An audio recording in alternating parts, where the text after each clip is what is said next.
Richard était un homme intègre et juste. Il accordait une importance primordiale à la loyauté.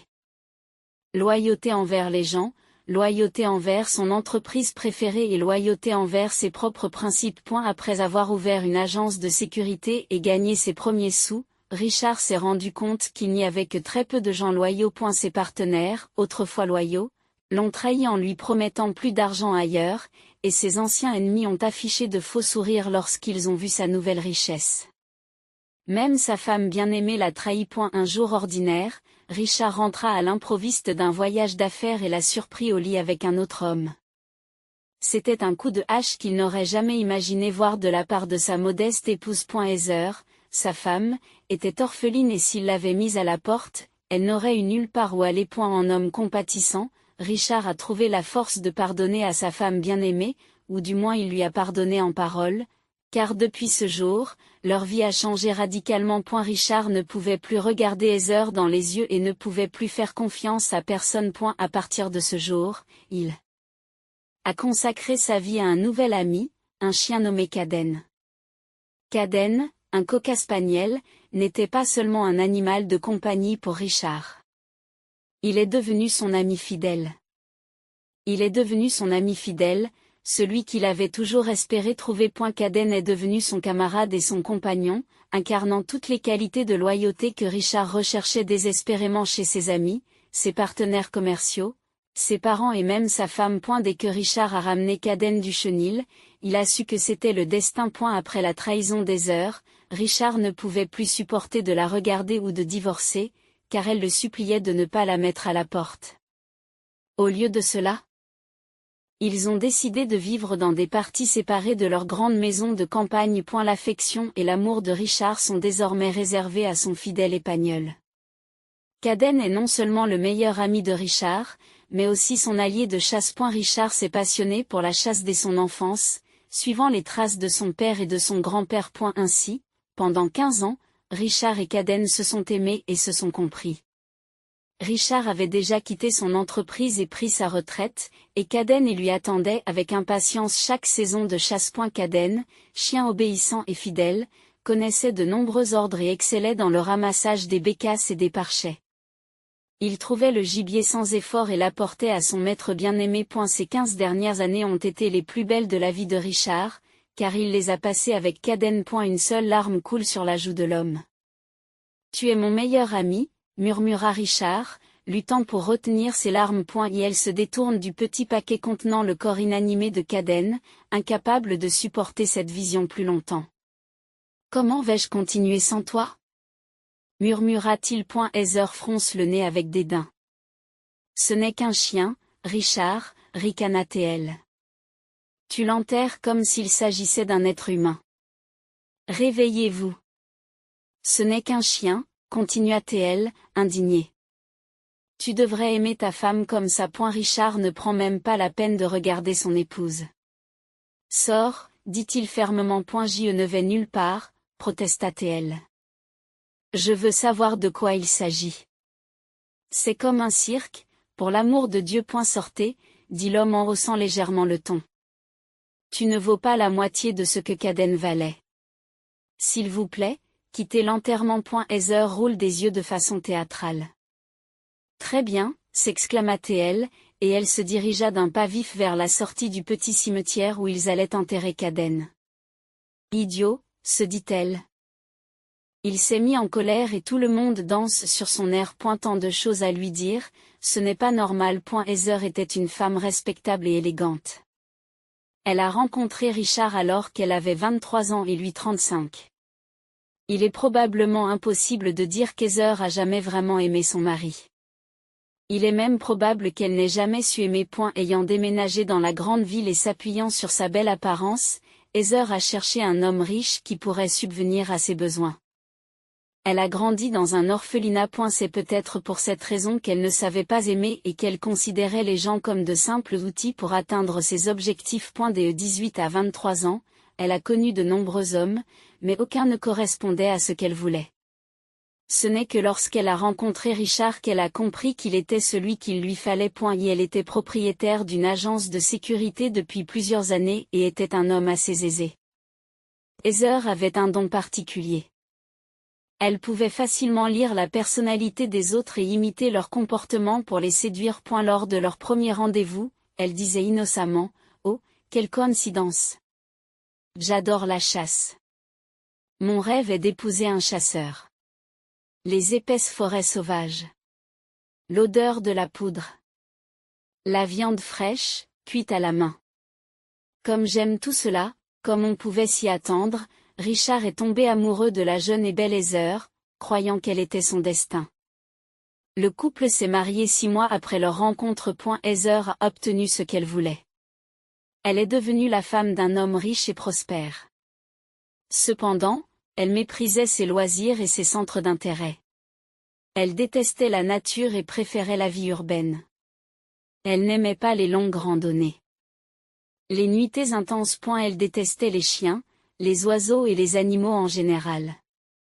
Elle détestait tout ce que son mari aimait. À eu fond de son cœur, elle espérait que Richard mourrait tôt ou tard.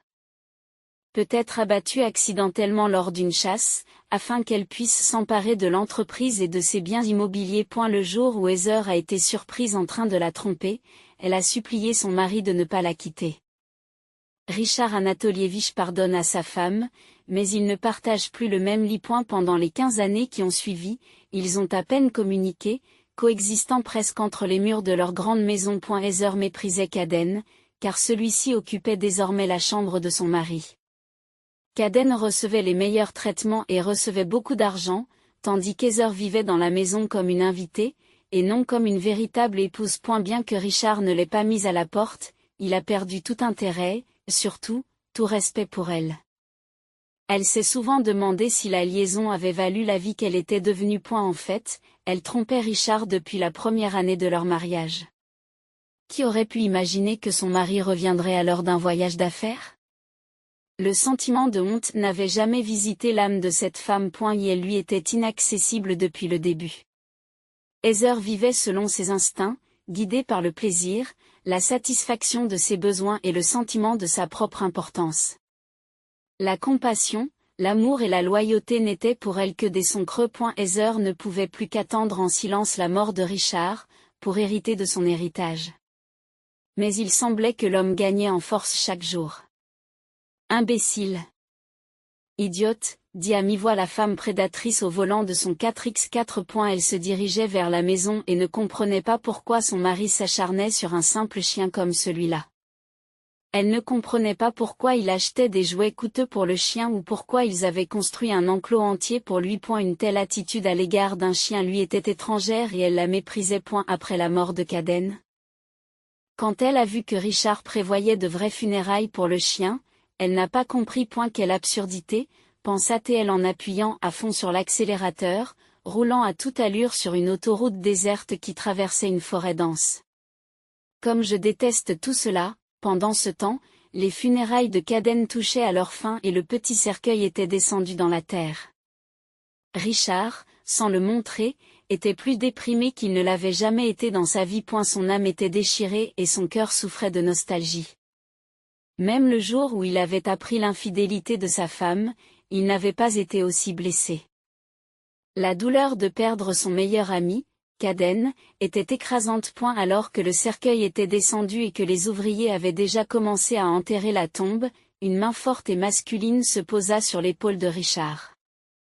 Je suis vraiment désolé, dit l'homme. C'était son ami, Christopher, avec qui Richard allait souvent dans les champs et qu'il connaissait bien. Christopher, comme son camarade, adorait les chiens et avait son propre chien, Kennel.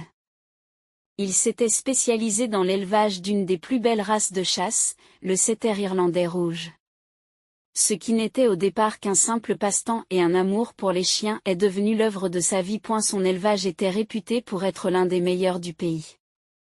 Ses chiens étaient des modèles et remportaient régulièrement des prix lors d'expositions et de concours. Les personnes désireuses de lui acheter un ami fidèle étaient si nombreuses qu'il sélectionnait personnellement les acheteurs, en procédant à des tests et à divers contrôles. Christopher était l'une des rares personnes que Richard voulait voir à l'enterrement de Cadence. Merci, répondit Richard avec tristesse. Merci d'être venu. Vous connaissez?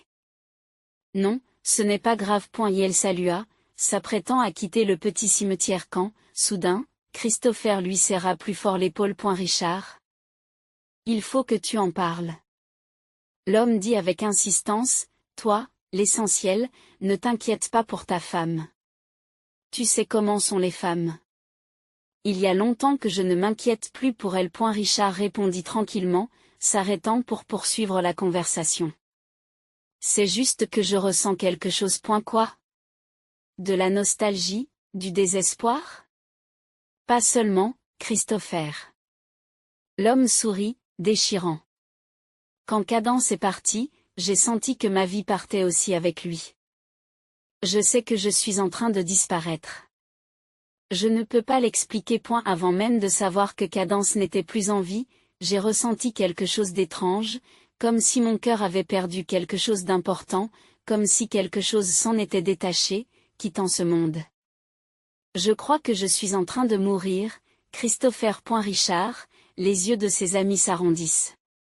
Richard, de quoi parles-tu? C'est la douleur de la perte. Crois-moi, je sais de quoi je parle. Tu n'es pas en train de mourir. Tu vas t'en sortir. Je n'ai pas besoin de pitié, répondit soudain Richard. J'ai partagé avec toi ce que je ressens. Sans Cadence, je ne vois plus l'intérêt de vivre. Sans lui. Comment puis-je vivre sans lui? Les larmes se figèrent dans ses yeux et l'homme se détourna rapidement de son ami. Il lui semblait que si quelqu'un voyait sa faiblesse, sa réputation en prendrait un coup, le mettant dans l'embarras. Mon chien a été un compagnon fidèle pour moi. Il n'y a personne d'autre comme lui. Je suis désolé de dire cela ici, mais vous avez besoin d'un nouveau chien, dit Christopher en hochant la tête avec assurance. Oui, c'est bien cela. Un chien fidèle et dévoué. D'ailleurs, dans mon élevage, il y aura très bientôt de nouveaux chiots. Beaucoup d'entre eux sont déjà réservés, mais pour vous? Je pense que je vais en choisir un. Richard secoue la tête. Ce chiot ne sera pas ma Cadence. Personne ne pourra jamais le remplacer pour moi. Pensez Y. Je sais de quoi je parle. Des gens bizarres avec des chiens. Nous ne pouvons pas nous passer de nos amis à quatre pattes. Christopher sourit, serrant fermement la main de son ami, quitta le cimetière pour animaux. Un chiot. L'homme se dit le mot et réfléchit un instant. Un léger sourire se dessina sur son visage. Sa main se serra en un point. Dors bien, mon garçon, dit Richard en regardant la tombe fraîche de son chien. Richard, tu te moques de moi, s'écria Heather 2 mois plus tard.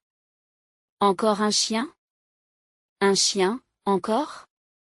Richard semblait ne pas entendre sa femme, car toute son attention était dirigée vers le chiot. 1 mois et demi après la mort de Cadence, Richard, après avoir bien réfléchi, décida d'avoir un autre chien.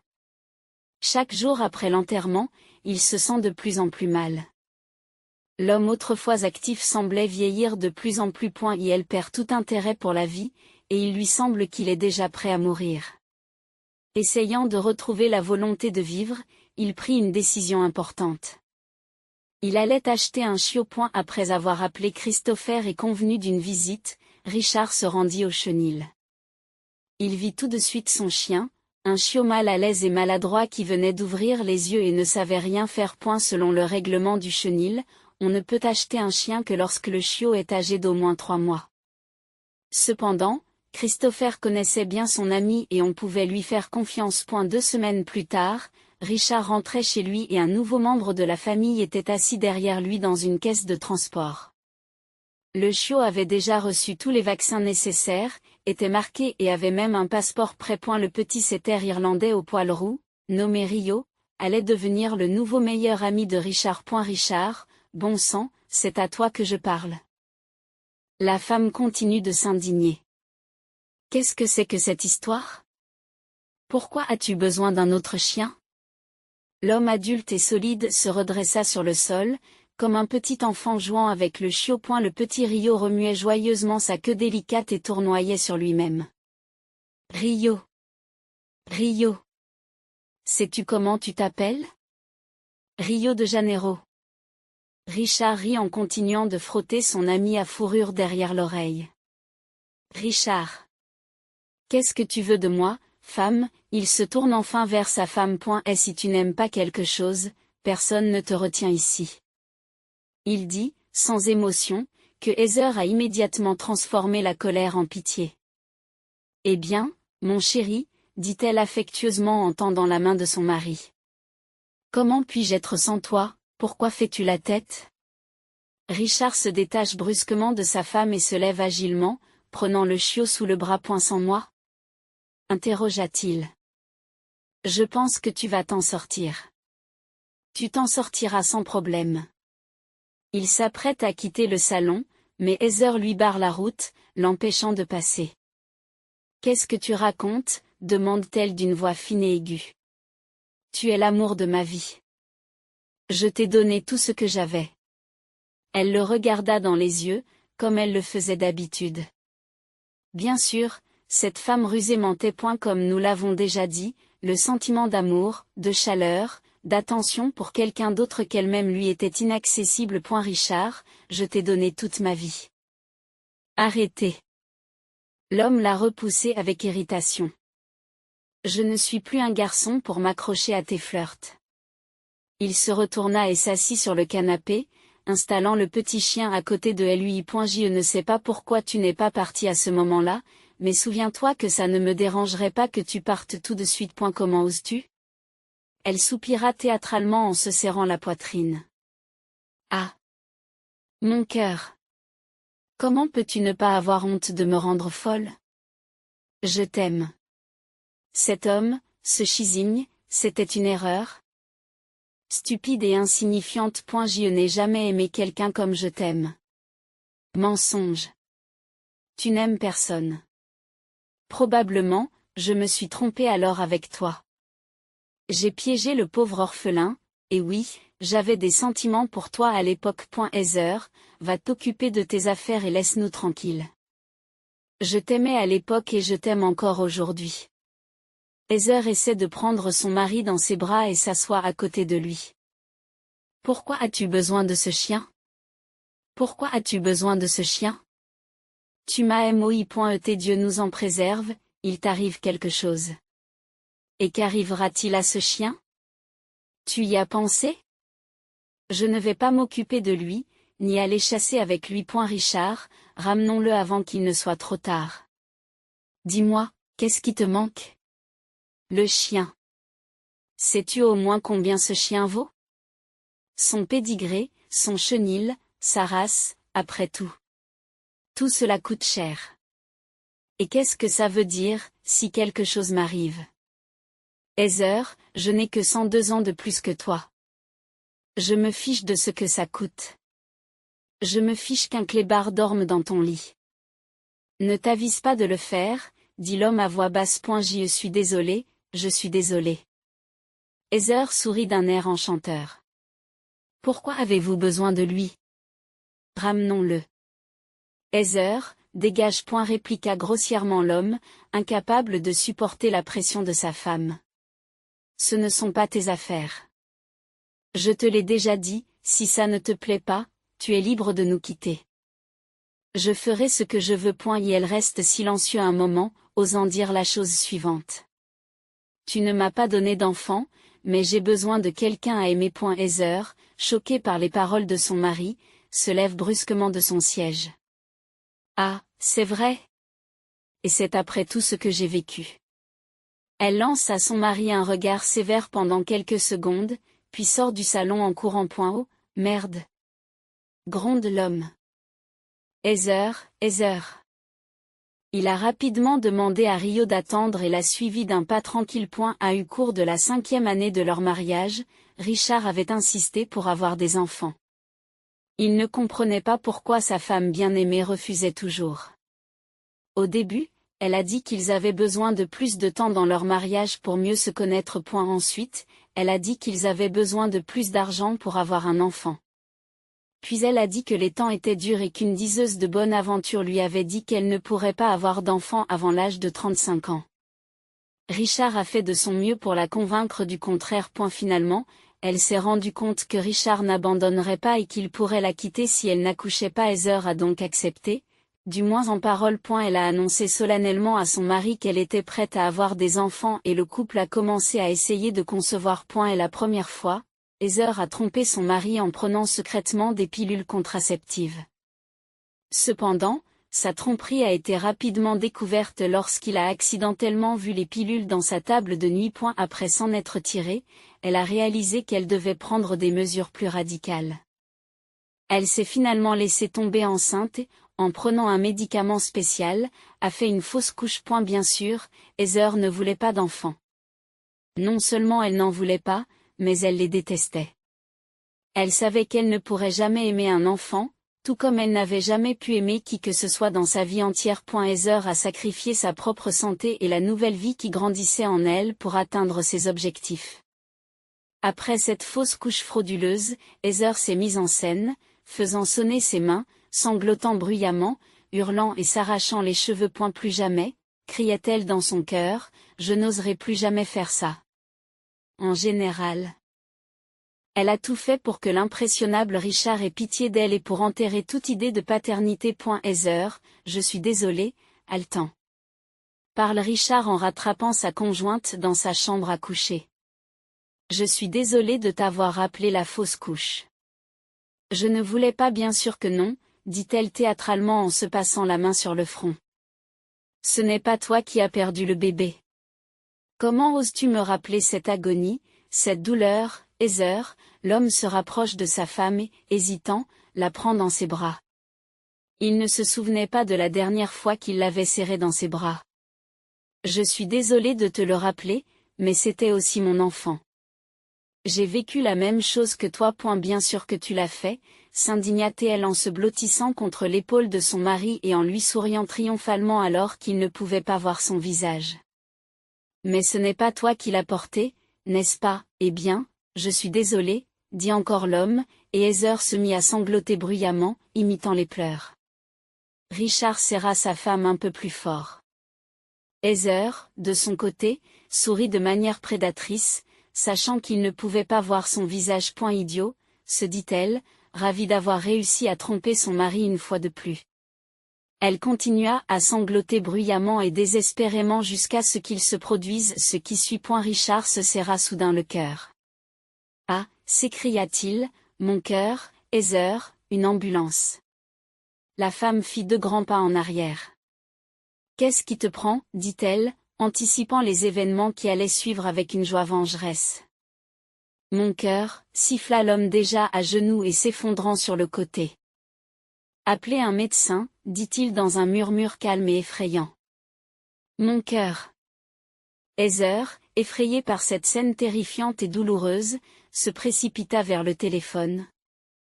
Mais s'arrêta brusquement. Elle regarda autour d'elle et se souvint des domestiques qui étaient à la maison aujourd'hui. La gouvernante était en congé aujourd'hui. Dit-elle doucement, en réfléchissant à haute voix.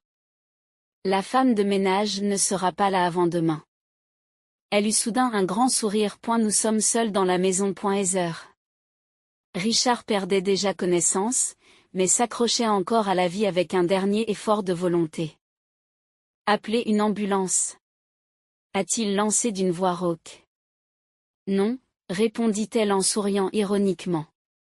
Qui peut prouver que je t'ai vu mourir, et je ne peux plus attendre, j'en ai assez de toi. Je ne veux que ton héritage. Elle rit méchamment. Et tu n'as pas écrit un testament pour quelqu'un d'autre, n'est-ce pas? Et qui le ferait, ajouta-t-elle en souriant.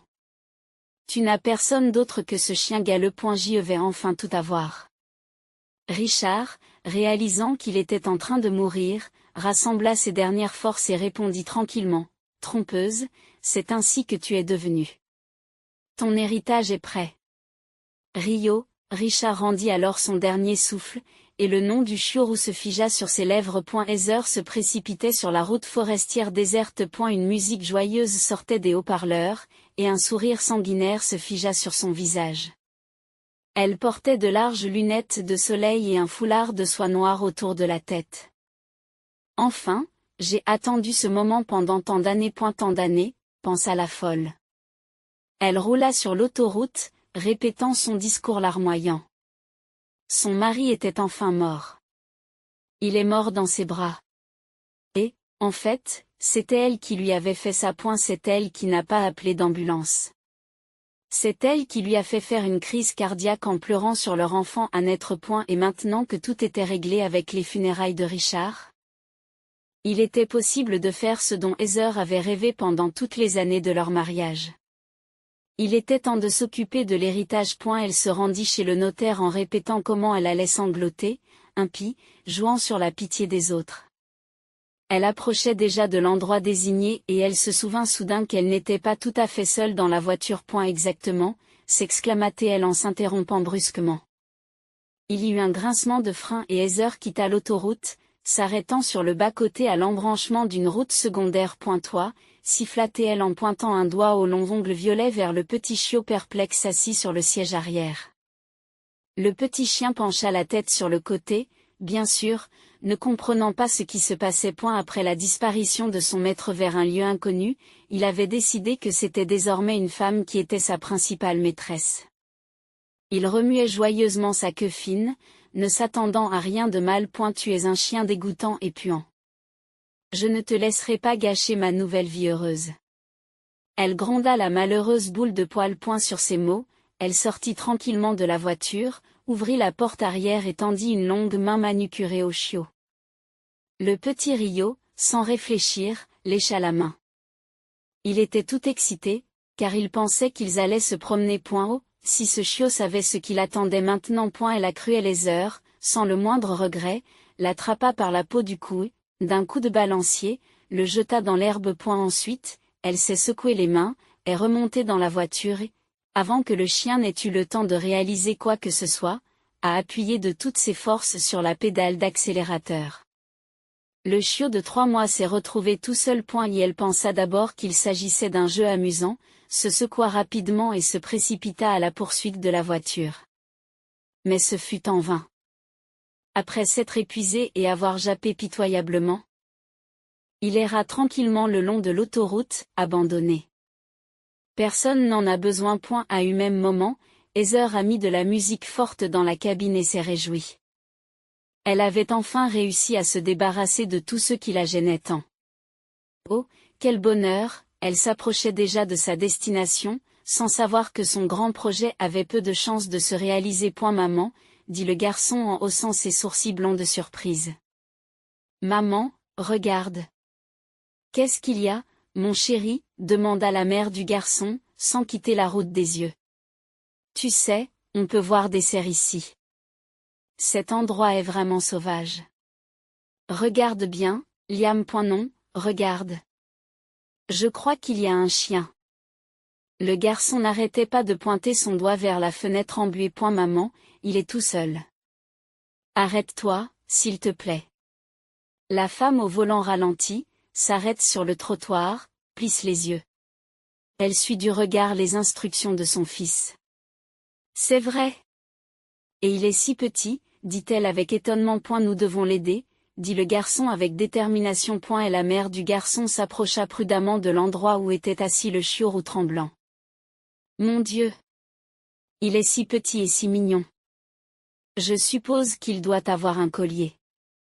Sur ces mots, la femme sortit de la voiture. Liam, son fils titulaire, a sauté de la voiture à la suite de sa mère. Il s'est élancé vers le chiot, et lorsqu'il a vu que le petit chien était effrayé et accroupi sur le sol, il s'est arrêté. Il a peur, dit le garçon à voix basse. Bien sûr qu'il a peur. Ne l'effraie pas, dit la femme, et elle commença à marcher lentement vers le chiot, en lui tendant la main. N'aie pas peur, bébé. Nous voulons t'aider, dit-elle affectueusement. Le petit Rio regarde ces étrangers avec perplexité et méfiance. Il a d'abord voulu s'enfuir, puis, se rendant compte de quelque chose, il s'est approché d'eux d'un pas lent et prudent. Sa queue fine, serrée entre ses pattes arrière tremblantes, s'est mise à remuer faiblement. Sur ce même bord de route. Il avait déjà passé plusieurs heures. Au début, ne comprenant pas ce qui se passait, il essayait de rattraper chaque voiture qui passait. Peut-être sa maîtresse était-elle là, mais en vain. Et elle semblait avoir été laissée seule au monde, abandonnée, d'abord par son maître, puis par sa maîtresse.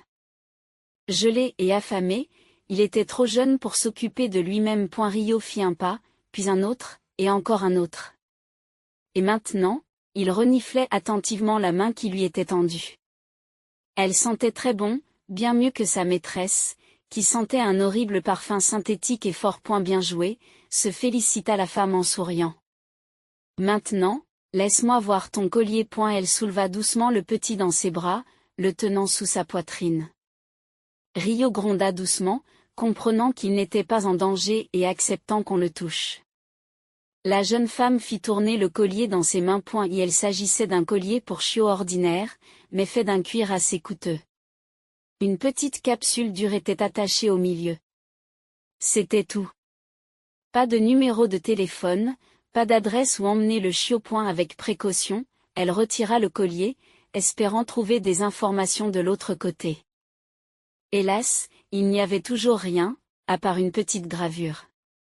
La femme hausse les sourcils. Rio de Janeiro. Elle lit à haute voix. C'était la seule chose écrite sur le collier. Qu'est-ce que cela signifie? Demanda-t-elle à son fils.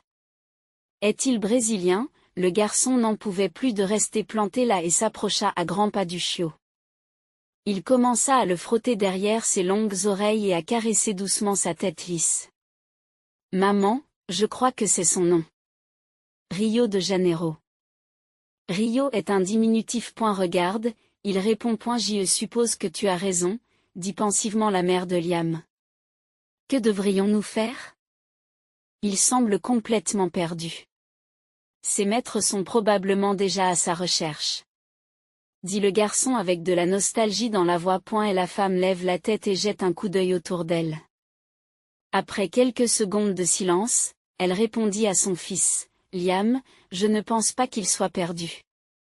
Je crois qu'il a été abandonné. Abandonné, s'exclame le petit garçon avec indignation. Comment peut-on faire ça, maman? On ne peut pas le prendre avec nous? Pour le garder, s'étonne la femme. Mais, chérie, nous n'avons pas de place pour un chien. D'autant plus que nous ne savons même pas de quelle race il est. Et s'il devient un gros chien? Et nous n'avons pas beaucoup d'argent non plus. Le garçon pencha la tête sur le côté, rêveur. Oui, s'étira-t-il, apparemment insensible aux inquiétudes de sa mère. Il deviendra un grand chien. Qui peut nous protéger? Maman, on ne peut pas le laisser ici. Il sera tout seul. Oh, tu as raison, mon chéri. Répond doucement la femme. Bien sûr, nous l'emmènerons avec nous. Diana était une jeune mère célibataire. Jacques, le père de son fils, l'a quittée alors qu'elle était enceinte de 7 mois. Diana était une femme gentille, intelligente, belle et incroyablement compétente. Elle a obtenu son diplôme avec mention, faisant la fierté de sa famille, et est entrée dans l'une des écoles vétérinaires du pays.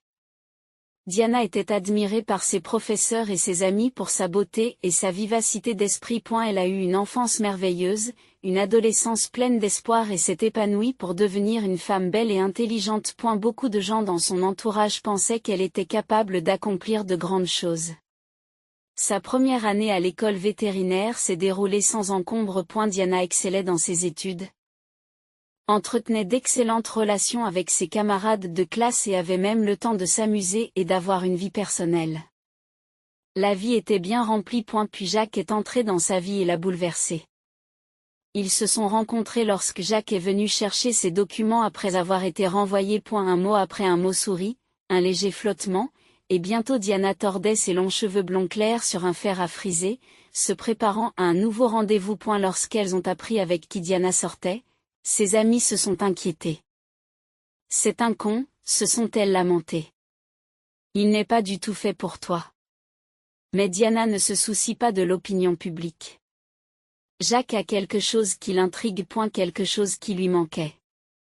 La liberté par rapport aux normes sociales, l'audace et le rejet total de la structure du monde. C'est ce qui l'attirait. Malheureusement, les bonnes filles sont souvent attirées par les mauvais garçons. Jacques avait été renvoyé de l'école vétérinaire en 2e année, en raison de ses mauvais résultats scolaires. Mais cela n'avait pas l'air de le déranger. Cela ne veut rien dire. Il a convaincu Diana lors de leur premier rendez-vous. Je peux faire beaucoup de choses, même sans éducation. Leur relation a progressé rapidement. Très vite, Diana est allée avec son bien-aimé dans sa ville natale pendant les vacances du Nouvel An pour le présenter à sa famille. Dire que les parents de Diana ont été choqués serait un euphémisme. Jacques n'était pas le type de personne qu'ils avaient envisagé pour leur fille. Ses cheveux longs sont attachés en chignon de façon désordonnée. Ses bras étaient couverts de tatouages étranges et il avait des piercings entre les sourcils. Lorsque la mère de Diana a vu le petit ami de sa fille, elle s'est serré le cœur et son père l'a immédiatement mis à la porte après qu'il ait fait des remarques désobligeantes sur leur humble maison. Diana sanglote de façon incontrôlable, en proie à l'angoisse. « Pourquoi ? Qu'est-ce qu'il vous a fait ?» demande-t-elle avec colère à ses parents. Il n'est pas le genre de personne qu'il semble être à première vue. Mais ses parents restent sur leur position et lui interdisent formellement de sortir avec Jacques. Ce qui ne fait qu'attiser la nature rebelle de Diana. Si vous n'acceptez pas Jacques, alors vous n'êtes plus mes parents, déclare-t-elle résolument. Son père, convaincu que Diana se rendrait vite compte de l'erreur qu'elle a commise, lui répond, « Eh bien, si c'est ce que tu ressens, tu n'es plus notre fille. » Du jour au lendemain, Diana a donc perdu ses parents. Elle a coupé tout contact avec eux et a préféré son petit ami à sa famille. Elle retourne au dortoir avec un mélange d'émotions. La rancœur l'envahit, mais il est trop tard pour revenir en arrière. Elle a cessé de fréquenter les amis qui désapprouvaient sa relation avec Jacques. Diana avait l'impression que le monde entier s'opposait à leur amour. Elle ne sait pas comment faire, mais une chose est sûre. Personne ne pourra jamais les séparer. 6 mois plus tard, Diana, après s'être disputée avec tout le monde, décide de quitter le dortoir et de commencer une vie commune avec Jacques. Elle emménage dans l'appartement de Jacques et découvre qu'il est bien différent de ce qu'il lui avait décrit. Le spacieux appartement du centre-ville s'est avéré être un modeste 2 pièces en périphérie.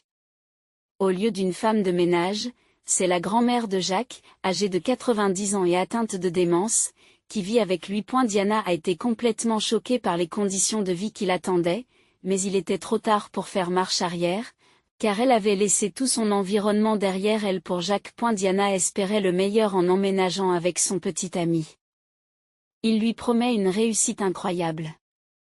Nous y arriverons, pensa-t-elle, et le monde entier verra ce que notre amour peut accomplir. Une fois installée dans l'appartement de son petit ami, Diana a commencé à le nettoyer. Elle jette les tapis poussiéreux, lave les rideaux et se débarrasse de tout le bric-à-brac que la grand-mère de Jacques avait accumulé au fil des ans. Diana a trouvé du réconfort dans les tâches ménagères et la vie de la jeune fille prometteuse a commencé à s'estomper. Elle avait complètement abandonné ses études et son humeur tournait constamment autour de zéro. Tout lui semblait ennuyeux. Jacques ne ressemblait plus à un rebelle, mais plutôt à un homme immature et paresseux. Tout ce que Diana avait imaginé à propos de Jacques s'est avéré faux. Et elle avait été renvoyée de l'école vétérinaire non pas à cause d'un travail d'appoint prometteur, mais simplement parce qu'il était paresseux.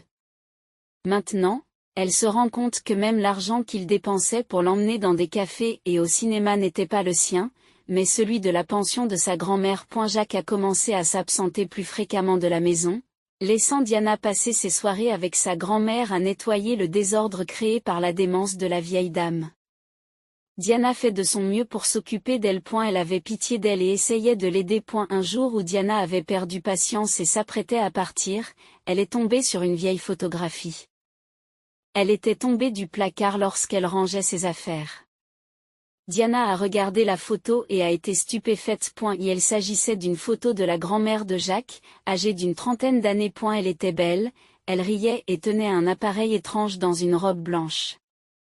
L'inscription au dos de la photo révélait qu'elle avait été une chercheuse renommée et un docteur en sciences. En fouillant dans la boîte d'où était tombée la photo, Diana en découvrit davantage sur le passé de Granny et prit la décision de ne pas partir et d'avoir une conversation sérieuse avec Jacques. Elle dit que sa grand-mère ne mérite pas que son propre petit-fils la prive de sa pension. Elle insiste également pour que Jacques trouve un emploi et utilise la pension pour payer une maison de retraite convenable qui offre propreté et confort aux personnes âgées. Au début, Jacques balaie paresseusement ses inquiétudes, mais Diana persiste, ce qui le rend furieux.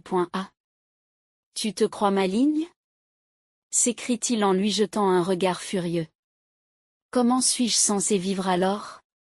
Sa pension est mon principal revenu. Sais-tu comment elle se comportait quand j'étais enfant?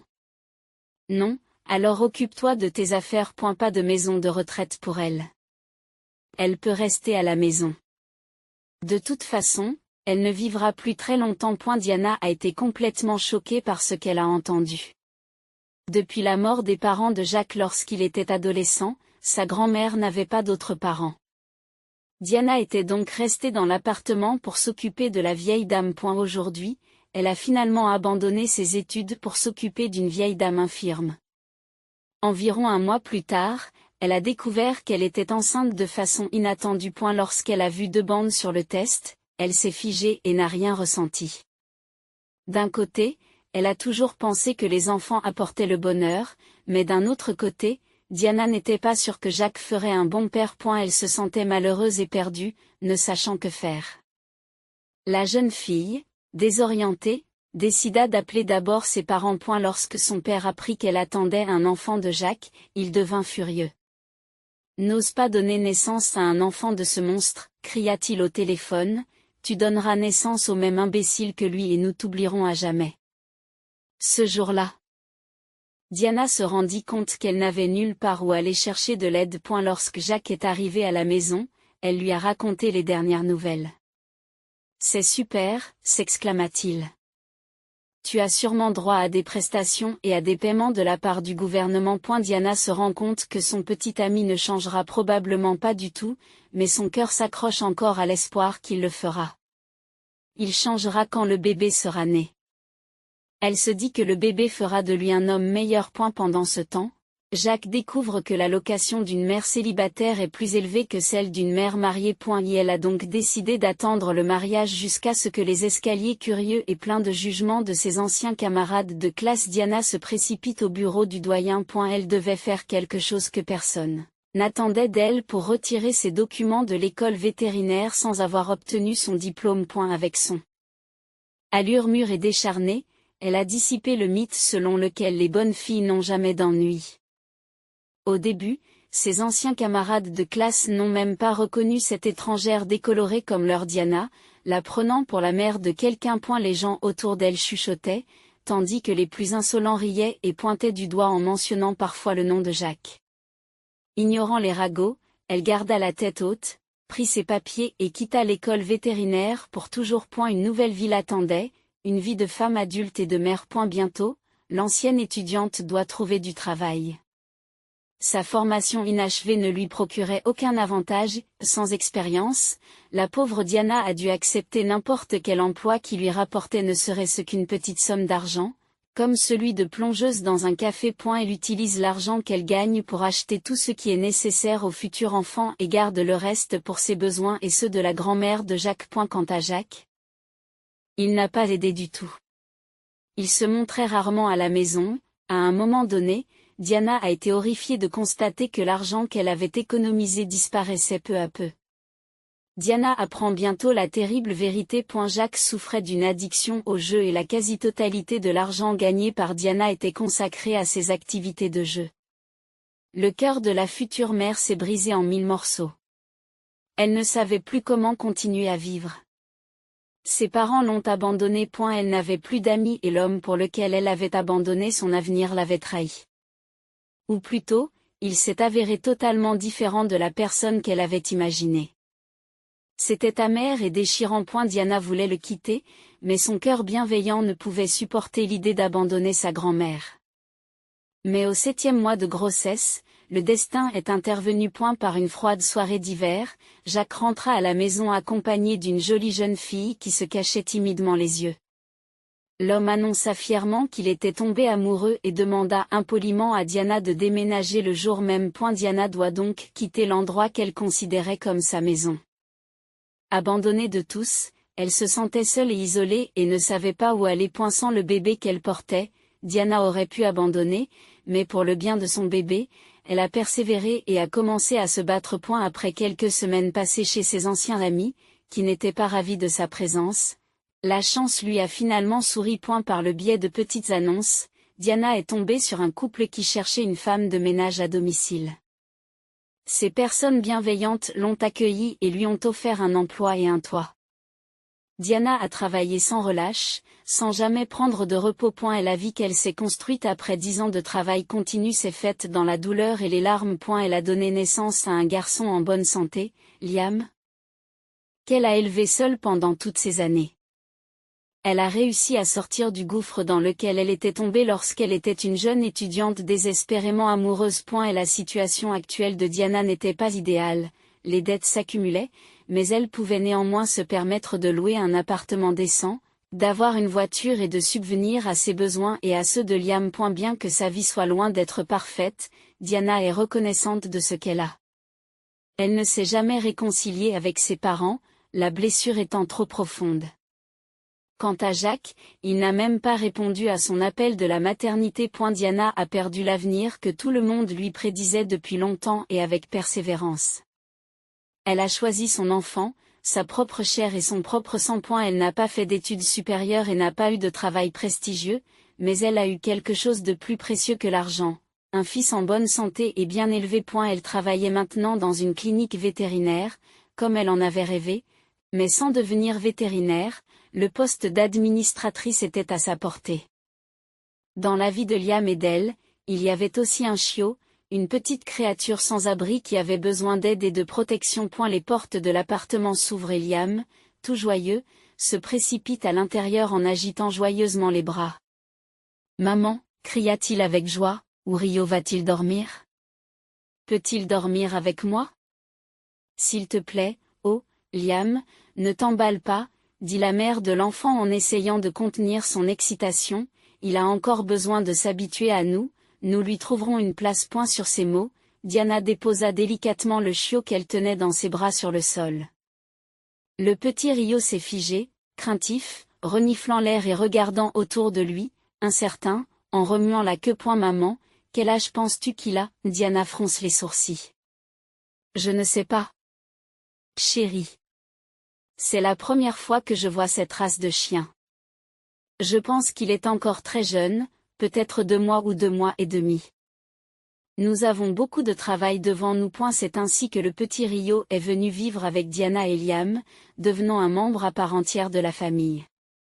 Il semble grandir rapidement, devenant chaque jour plus grand et plus intelligent. Diana avait raison de dire qu'ils avaient beaucoup à faire. Rio s'est révélé assez espiègle, courant dans l'appartement comme une balle, renversant tout sur son passage. Pendant les promenades, il courait après les pigeons du quartier, son visage amusé devenant sérieux et attentif lorsqu'il les voyait. Malgré cette complexité accrue, la vie de la famille est devenue plus lumineuse et plus satisfaisante. Un jour, Diana s'est rendu compte que le collier avec lequel ils avaient trouvé Rio était trop petit pour lui. Alors qu'elle cherchait un nouveau collier sur Internet, elle tournait distraitement le petit collier dans ses mains et quelque chose attira son attention. Liam? Elle appela son fils depuis l'autre pièce. Liam, viens ici, le garçon s'approcha immédiatement de sa mère, tenant dans ses bras le chiot fatigué de leur promenade. Diana enleva la capsule du collier et la tendit à son fils. Regarde-moi ça. Tu ne trouves pas ça bizarre? Liam posa le chiot sur un canapé voisin et examina la capsule avec curiosité. Il la fit tourner jusqu'à ce qu'il l'ouvre accidentellement en 2 morceaux. Inquiet, il regarde sa mère. Maman, je ne voulais pas la casser. Ce n'est pas grave, mon chéri, lui dit sa mère pour le rassurer. Elle se penche pour remettre la capsule en place, mais remarque un petit morceau de papier enroulé sur le sol. Qu'est-ce que c'est? Se demande-t-elle à voix haute. Maman, attends. Le garçon saisit la main de sa mère avant qu'elle n'ouvre le papier et regarde Rio avec envie. Maman, et si ce papier contenait l'adresse des anciens propriétaires de Rio? Est-ce qu'on est censé le rendre? Diana secoue la tête d'un air décidé. Non, Liam. Ce chien est à nous et à personne d'autre, affirme-t-elle avec assurance. Si les anciens propriétaires tenaient à ce chiot, ils ne l'auraient pas abandonné dans la forêt. Oui, dit Liam d'un ton enjoué. Tu as raison, maman. Qu'est-ce que c'est que ce papier? Demande-t-il avec impatience. 591490, lit-elle à haute voix. C'est ça? Elle regarde Liam, perplexe. Quel genre de numéro est-ce? Cela ne ressemble pas à un numéro de téléphone. Qu'en penses-tu, Liam? Le garçon se frotta le menton, pensif. Peut-être que c'est son numéro personnel ou quelque chose comme le marquage sur son ventre. C'est ce que tu penses? Se dit Diana. Tu as probablement raison. Soudain, Rio bâilla bruyamment dans sa tête. Liam et sa mère se tournèrent vers le bruit pour trouver Rio déjà réveillé, heureux et bâillant encore doucement. En quelques secondes, le garçon et le chiot couraient à travers l'appartement, se pourchassant et renversant des objets. Diana riait de bon cœur en les regardant et ne pouvait même pas faire semblant de les gronder. Elle passa une commande à l'animalerie, se leva du bureau de l'ordinateur et s'étira. Au diable ce numéro, se dit-elle. Cependant, pour une raison quelconque, elle n'osa pas jeter la capsule ouverte, ainsi que l'étrange papier. A eu lieu de cela, Diana remit le papier dans la capsule et se dirigea vers le grand placard. Elle atteignit l'étagère supérieure de l'armoire, trouva la boîte où se trouvaient ses bijoux et y plaça la capsule et la note. Elle remit la boîte en place, après quelques minutes, oublia son étrange trouvaille. À un même moment, à l'autre bout de la ville, un dialogue inhabituel et un peu effrayant se déroule dans l'étude du notaire. Quel numéro voulez-vous? S'écrie Heather. Pouvez-vous m'expliquer ce que c'est? Je suis désolée, mais je ne sais pas moi-même. Répondit la jeune assistante notariale d'un ton calme et apaisant. Je ne fais que vous fournir ce qui est écrit dans le document. Si vous n'avez pas ce numéro, c'est que l'héritage ne vous est pas destiné. Le visage d'Heather devient violet, ses mains tremblent et ses sourcils se froncent. Comment osez-vous? Commença-t-elle d'un ton calme. Qui êtes-vous pour parler de mon défunt mari? Je suis son épouse légitime. Madame Mulroney, du côté du jeune homme. Pour recevoir l'héritage de Monsieur Mulroney, l'héritier doit fournir un certain code numérique. Rappelez-vous ce numéro ou cherchez-le dans les affaires de votre mari. Ou quoi? Dit la veuve avec colère, puis son visage changea sensiblement. Ses lèvres s'écarquillèrent en un sourire bienveillant, qui semblait particulièrement effrayant comparé à son expression précédente, et ses yeux brillèrent d'avidité. Elle changea instantanément d'attitude, sa colère remplacée par de la coquetterie, et même sa voix changea lorsqu'elle demanda « Alors, vous connaissez le numéro, quoi ?» s'indigna l'homme en faisant involontairement un geste répugnant. « Non, bien sûr. Même si je le savais, je ne vous le dirais pas, je n'en ai pas le droit. Et d'ailleurs, soudain, le notaire avec lequel Richard avait toujours travaillé apparut dans un bureau spacieux. Madame Mulroney, je vous prie de venir dans mon bureau. Heather, de plus en plus irritée, haussa les épaules.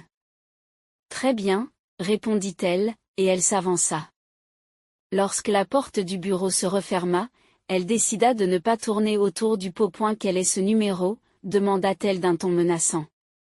Quelqu'un peut-il me l'expliquer clairement? Cela fait un mois que je n'arrive pas à accéder à mon héritage. Je vais intenter un procès à votre étude, croyez-moi. Le notaire sourit largement, se retenant de rire. Allez-y, Heather. Mais pour quel motif allez-vous nous poursuivre? Dites-le-moi. S'il vous plaît. Parce que vous retenez mon héritage. C'est un crime. Tout le monde sait que mon mari était un homme riche. Vous croyez que je ne sais pas de combien d'argent il s'agit? Bien sûr, vous avez décidé de garder mon héritage pour vous. Vous êtes des escrocs. Le notaire secoue la tête. Je connaissais bien votre mari. Il était non seulement riche, mais aussi incroyablement honorable. C'est la première étape. Deuxièmement, le certificat d'héritage est délivré 6 mois après la date du décès. Même si je le souhaite, je n'ai pas le droit de vous accorder l'accès à l'héritage, comme vous le dites, tant que ce délai n'est pas écoulé. Vous avez demandé l'héritage. Maintenant, selon la loi, nous devons attendre que toutes les autres parties intéressées, s'il y en a, fassent de même. Enfin, qui vous a donné des raisons de croire que la succession de votre défunt mari devait vous revenir? En une fraction de seconde, la femme agitée s'est retrouvée à côté de la table et a tapé du poing dessus avec un bruit sourd. Mais qui d'autre va l'avoir? Cria-t-elle de toutes ses forces.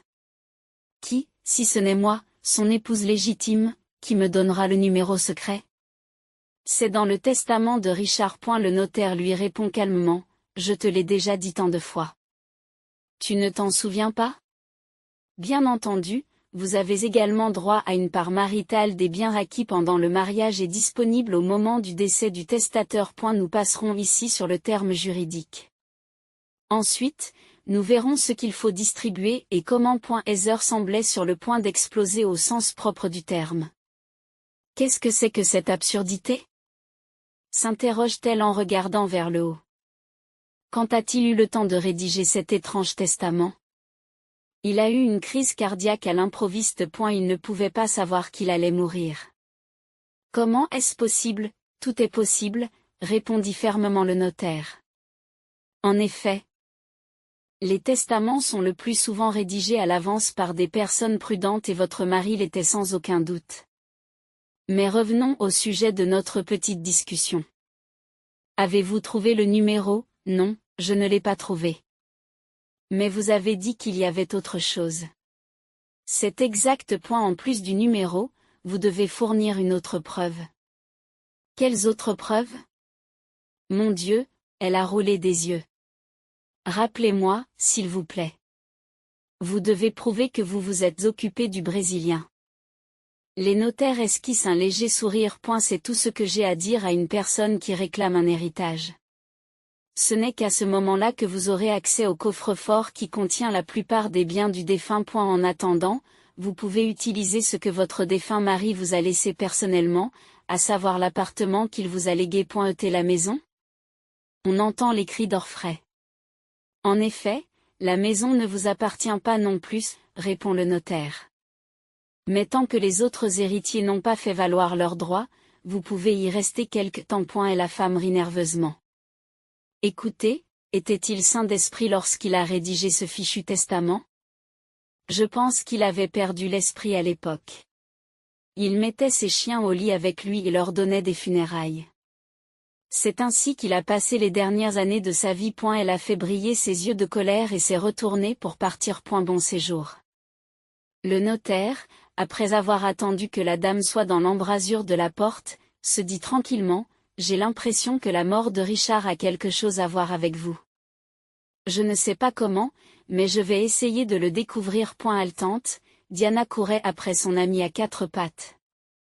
Rio, arrête. Le beau jeune chien se retourna à l'appel de sa maîtresse, mais l'appel naturel était bien plus fort. Après quelques secondes d'immobilité, Rio décida qu'un oiseau qui passait était plus important que l'appel de Diana. Jetant un regard coupable à sa maîtresse, il se mit à courir. Stop! Stop! Diana continue de crier. Elle était visiblement fatiguée, incapable de courir plus longtemps, arrêtée sur place. Quel genre de chien es-tu? S'exclama-t-elle, frustrée. À fur et à mesure que Rio grandissait, il devenait de plus en plus difficile à gérer. À la maison, il était plus calme que lorsqu'il était chiot, mais dès qu'il voyait un gros oiseau dehors, il devenait incontrôlable. Rio était si rapide qu'il était impossible de le rattraper. Cependant, Diana a appris que ce comportement n'était qu'une particularité de la race de Rio lorsqu'elle a interrogé le vétérinaire de la clinique où elle travaillait à son sujet. David, je voulais te demander quelque chose. Tu vois, Liam et moi avons récemment acheté un chien, et j'ai quelques questions à te poser. Je vous écoute, a répondu le vétérinaire. Félicitations, d'ailleurs.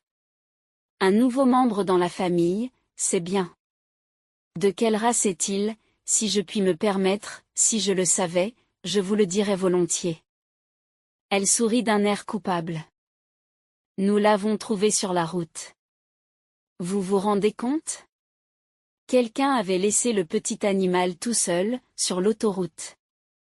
Il était si petit. Diana a déclaré fièrement, je ne sais même pas de quelle race il est. Mais Rio est passé d'un petit animal de compagnie à un grand chien. C'est un bon chien, mais il est méchant. Je vais vous montrer une photo de lui. Elle a cherché dans les photos du téléphone, puis a fièrement tourné l'écran vers le médecin. David regarde la photo et demande, la surprise dans la voix, Diana, êtes-vous sûre que ce chien a été abandonné? La femme sourit tristement. La femme sourit tristement. Du moins, c'est ce qu'il semblait. Pourquoi? C'est un setter irlandais, dit le médecin en haussant les sourcils, une race de chasse. S'il a un pédigré, ce qui doit être le cas à en juger par le marquage. C'est un chien cher. Diana fronce les sourcils. Diana fronce les sourcils, mais qui laisserait un chiot hors de prix sur l'autoroute? Mieux vaut le vendre dans ce cas. Et pourquoi l'ont-ils acheté? C'est ridicule. Je ne sais pas quel genre d'idiots ils sont. Mais apparemment, il y en a. Le médecin haussa les épaules. Les setters irlandais sont très intelligents et très actifs dans la nature. C'est une race qui a besoin d'être exercée, idéalement pour construire la chasse. Mais vous n'êtes pas vraiment un chasseur, n'est-ce pas? Oh, bien sûr que non, dit Diana en riant. Je n'y connais rien du tout. Elle hésite un instant. Un setter irlandais. Je suppose qu'il s'agit d'un pur sang. Mais je ne pouvais pas imaginer qu'il était cher. Il est, acquiesce le médecin avec assurance. Vous savez, si vous pouviez me montrer son marquage, nous pourrions trouver ce chenil. Et ensuite, nous pourrions trouver les propriétaires. Peut-être qu'il n'a pas été abandonné. Peut-être qu'il était simplement perdu. Non, répond fermement le propriétaire. J'aime notre Rio, et mon Liam l'aime tellement.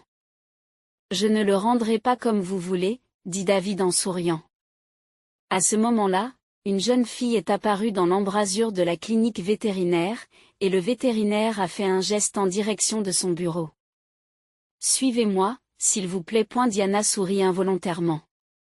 En voyant le chien dans la cage de transport, elle se souvint soudain que son fils l'attendait à la maison avec un gros chien sale après une longue promenade, que Liam serait difficilement capable de bien laver tout seul. Les pensées de Diana continuaient à tourner autour de l'information qu'elle venait de recevoir. Elle consulta le calendrier. Le printemps arrivait en ville. La neige avait presque entièrement fondu et l'air sentait la terre fraîche et la vie qui s'éveille. Les chiens de chasse ont besoin de plus de mouvement, pensa-t-elle. Et elle décida qu'il était temps d'ouvrir la saison du village. Diana n'avait pas d'appartement, mais une vieille maison miteuse à l'extérieur de la ville. Elle l'avait achetée lorsque Liam était encore très jeune. Et la jeune mère a décidé que l'enfant avait besoin d'air frais et qu'elle avait besoin de son propre bien immobilier. Après avoir contracté un prêt, qu'elle n'a d'ailleurs pas encore entièrement remboursé, elle est devenue propriétaire. En hiver, il était impossible de rester dans ce chalet. Il n'y avait pas de chauffage, mais en été, c'était tellement beau. Et au printemps, bien sûr, c'était beau aussi. Ayant décidé qu'il était temps de commencer à visiter la maison de leur village, Diana a immédiatement informé Liam du voyage à venir, la joie au cœur, a commencé à attendre le week-end. Le vendredi soir, toute la famille, y compris le chien, est arrivée à la maison de vacances. Diana sortit la première de la voiture, regarda autour d'elle et respira profondément l'air frais, déjà légèrement réchauffé. C'est magnifique, dit Diana à voix haute. Puis elle fit un signe de tête à son fils pour lui indiquer qu'il devait sortir de la voiture. Fais attention à Rio, l'avertit-elle. Oui, répondit le garçon en ouvrant grand la portière. À cette seconde précise, comme à la vitesse de la lumière, un chien surexcité a sauté de la voiture. Il renifla les alentours pendant quelques minutes, puis, contrairement aux attentes de sa maîtresse, se précipita à l'extérieur de la cour. Rio, arrête-toi! Cria Diana. Arrête, je te dis, arrête! Mais le chien, captivé, ne s'est même pas retourné à l'appel de sa maîtresse. Il se faufilait avec une grâce surprenante entre les buissons dénudés et les tas de neige fondue, sautant habilement par-dessus les grandes flaques d'eau. Diana, fatiguée de courir, s'arrêta et regarda son animal avec colère. Rio, comme guidé par un fil invisible, courait bel et bien vers son but. Mais Diana n'arrivait pas à savoir quel était ce but. Elle reprit son souffle et se remit à la poursuite de l'infatigable chasseur, qui avait presque disparu de sa vue. Finalement, l'agitation de Rio conduisit Diana dans un vaste champ.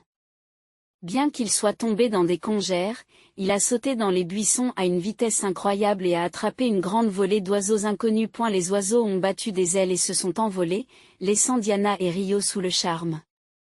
Diana elle-même était captivée par la beauté des oiseaux. « Quelle beauté !» s'exclama-t-elle. Elle tourna son attention vers Rio. « Rio, viens ici !» Le chien regarda sa maîtresse avec impatience, en penchant la tête sur le côté. Il y avait une pointe de déception dans ses yeux, comme s'il disait « Qu'est-ce que tu veux ?» Diana fait un pas vers le chien. « Rio, il est temps de rentrer à la maison. » Le chien répondit par un aboiement mécontent. Sans se décourager, Diana s'approche lentement et attrape Rio par le collier pour le ramener à la maison. « Oh, je t'en prie. Tu étais tellement impatient de chasser ces oiseaux, n'est-ce pas ?» dit-elle en le taquinant. Bien sûr qu'il l'était. Une voix masculine bourrue retentit soudain derrière elle. Surprise, Diana se retourna et vit un homme grand et large d'épaules s'approcher. Il portait un gros pistolet en bandoulière et était vêtu d'une tenue de camouflage et de bottes montantes. L'étranger s'est approché avec un large sourire. « Vous n'avez pas un chien ordinaire. Vous avez un vrai chasseur. » remarque-t-il en se rapprochant de Diana. « On ne peut pas nourrir un chien comme ça. Il faut le laisser chasser. À vue de nez, vous avez un excellent spécimen. Je vous envie même. Je sais. » répondit-elle en se sentant un peu gênée. « Mais je ne suis pas du tout une chasseuse. » ajouta-t-elle avec un sourire coupable. « Alors mon petit ami doit rentrer à la maison. Pas pour chasser les oiseaux.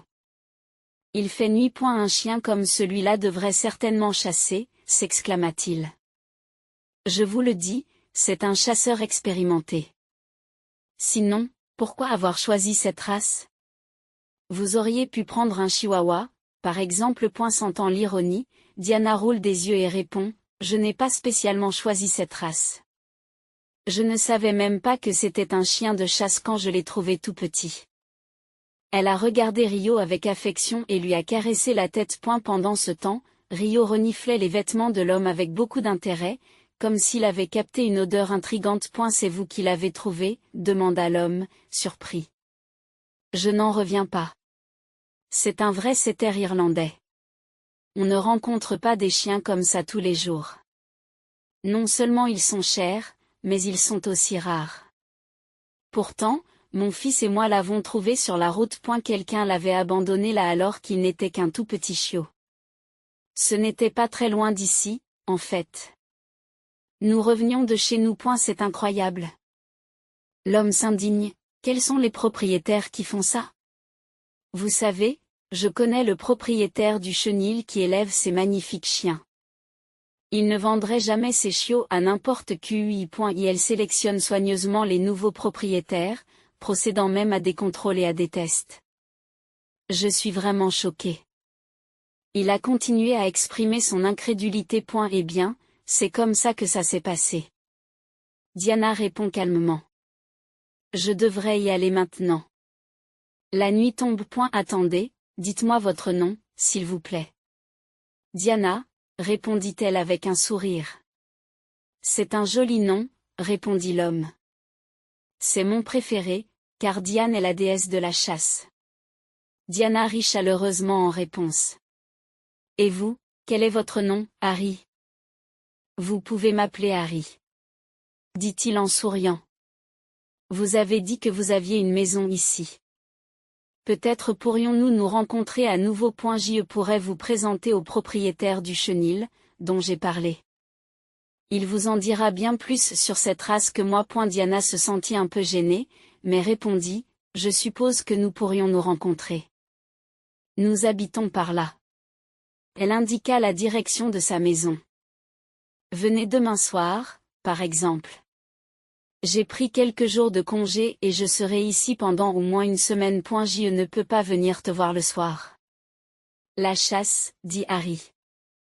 Le meilleur moment pour chasser les oiseaux est juste au moment du lever ou du coucher du soleil.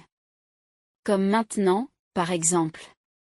D'ailleurs, j'allais justement à l'étang pour voir les oies. Vous pourriez peut-être laisser votre chien m'accompagner. Il se dépensera beaucoup et je vous le ramènerai ensuite. Diana hésite. Harry lève les yeux vers le chien, qui renifle toujours activement sa jambe. Je pense que votre chien est tout à fait d'accord. Il n'a pas besoin d'être dressé. Je l'ai vu travailler avec des oiseaux. Qu'en dites-vous? Diana s'apprêtait bien sûr à refuser une telle offre. Cependant, les beaux yeux de l'homme rendaient cette réponse très difficile. Bien sûr, elle ne le connaissait pas du tout. Elle ne savait pas qui il était. Elle ne savait pas à quoi s'attendre de sa part. S'il lui volait Rio? Je suis désolée, mais non, dit-elle finalement. Diana aurait aimé être d'accord. Elle voulait que son chien fasse ce qu'il était censé faire, mais la peur pour son animal de compagnie l'emportait. Je ne vous connais pas du tout. Très bien, dit Harry avec un large sourire. Dans ce cas, j'espère que vous et moi aurons encore le temps de mieux nous connaître. Diana rougit. J'espère bien. Elle passa encore quelques longues secondes à regarder l'homme en face d'elle. Confuse. Il y avait quelque chose en lui qui faisait vibrer les cordes sensibles de son âme. Il y avait du courage et de la bravoure en lui, une force indéniable et même de la noblesse. Cependant, la chasse lui avait toujours semblé barbare et dépassée. C'était une chose d'acheter de la viande, de préparer le dîner pour sa famille, et une autre de tuer pour le plaisir. Néanmoins, Harry semblait être un homme bon, intéressant et intelligent. Maman. Maman. Cria Liam. Où as-tu disparu? Il sortit de la maison en courant et l'aperçut par la fenêtre. Je pensais que quelque chose était arrivé à Rio. Oh, Liam, je suis désolée, répondit Diana. Je ne pensais pas que tu serais si inquiet, et je n'ai pas eu l'occasion de revenir plus tôt. Bien sûr que j'étais inquiète. Que s'est-il passé? Où s'est-il enfui? Le garçon s'est immédiatement placé à côté de Rio, l'examinant sous différents angles. Rio, tu vas bien? Demande-t-il en posant sa tête sur le front de son chien préféré. Il va bien, ne t'inquiète pas. Et la mère calme son fils, s'approche de Liam et l'embrasse sur le sommet du crâne. Rio chassait les oiseaux dans le champ. Tu te souviens, on s'y promenait l'été et on a rencontré quelqu'un. Qui? Demanda Liam, surpris. Un vrai chasseur. En parlant de Harry, Diana s'est sentie immédiatement gênée. Il a dit que notre Rio était un chasseur né. Il m'a même proposé de l'emmener à la chasse, mais j'ai refusé. Je ne le connais pas encore très bien. Et la chasse? Les yeux du petit garçon s'écarquillent d'excitation. Maman, pourquoi as-tu refusé? Rio aurait été un chien très fort et nous aurait attrapé un ours. Diana rit. Eh bien, pas un ours, mais peut-être un canard. Et en fait, j'aime bien les canards. D'ailleurs, cela fait longtemps que tu n'as pas cuisiné de canard. Liam serra encore une fois le chien dans ses bras, puis se leva et dit d'un air rêveur, « Peut-être que je pourrais aller à la chasse moi aussi ?» dit-il soudain. Demanda cet homme. Peut-être qu'il m'emmènera aussi, hein? La mère stupéfaite s'est mise à bafouiller. Chérie, je te l'ai dit. Je ne le connais pas du tout. Comment puis-je lui donner Rio et toi? Peut-être, mais plus tard. Maman, s'il te plaît, s'indigna le garçon, et appelant le chien avec lui, il s'enfonça dans la cour. Quelques heures après cette rencontre inattendue, Diana et sa famille se promenaient déjà lentement dans le village presque désert, Regardant attentivement autour d'eux, elle avait déjà eu le temps de déballer toutes les affaires qu'ils avaient apportées pour nettoyer la maison après le long hiver. Le chien reniflait attentivement, semblant entendre quelque chose qu'il était le seul à pouvoir détecter. De temps en temps, il s'arrêtait, ses oreilles tombantes dressées, et parfois il se levait comme s'il se préparait à sauter. Liam et sa mère étaient sur le point de se diriger vers la maison. Rio s'est soudain figé sur place et a décollé avec une telle force que Diana n'a pas pu tenir la laisse. « Rio, que fais-tu » cria-t-elle en poursuivant le chien. Maman, arrête » cria soudain Liam. « Je vais le rattraper moi-même. » Sur ces mots, le garçon s'élança en avant. Diana s'arrêta brusquement. Comme il a grandi, pensa-t-elle en observant Liam, si indépendant. C'est dans cet esprit qu'elle se dirigea dans la même direction que son fils et le chien. Après quelques virages, Diana remarqua un spectacle inhabituel au loin. Liam, faisant de grands gestes avec ses mains, s'adressait à un inconnu. Son cœur de mère s'emballa. Mais qui est-ce donc ? Elle eut le temps de réfléchir. Inquiète, Diana accéléra le pas, essayant de les rejoindre le plus vite possible. En se rapprochant, elle poussa un soupir de soulagement. Harry se tenait à côté de Liam. À cette vue, son cœur s'emballa et ses joues rougirent visiblement. Son fils regardait son compagnon avec joie. Le chien bien-aimé tournait autour de lui, sautant parfois sur Harry et salissant ses vêtements avec ses pattes. Diana afficha son sourire le plus accueillant, ajusta ses cheveux et s'approcha. « Harry, ravi de te rencontrer, » dit-elle en s'avançant. Diana, bonsoir. La chasseuse sourit largement. J'ai déjà eu le plaisir de rencontrer votre fils. Pourquoi ne m'avez-vous pas dit qu'il était si impatient de partir à la chasse ? J'aimerais bien emmener Liam avec moi. Oh, bien, dit Diana, gênée. Et comment avez-vous compris qu'il s'agissait de mon fils ? Vous vous ressembliez comme deux gouttes d'eau. Et j'ai tout de suite reconnu votre chien.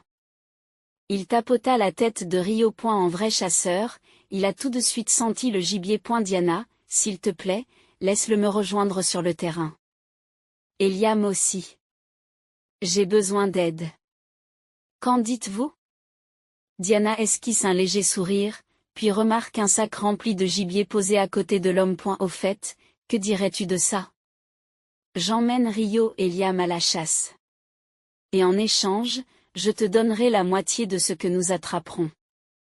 Diana se sentit gênée et baissa à nouveau le regard. Ça ne me dérange pas, finit-elle par répondre. Quand aura lieu votre prochaine partie de chasse ? Demain à l'aube, dit-il. Voici ma proposition. Demain matin, Liam, Rio et moi partons à la chasse. Et le soir, je vous invite chez moi. Nous cuisinerons ce que nous aurons attrapé.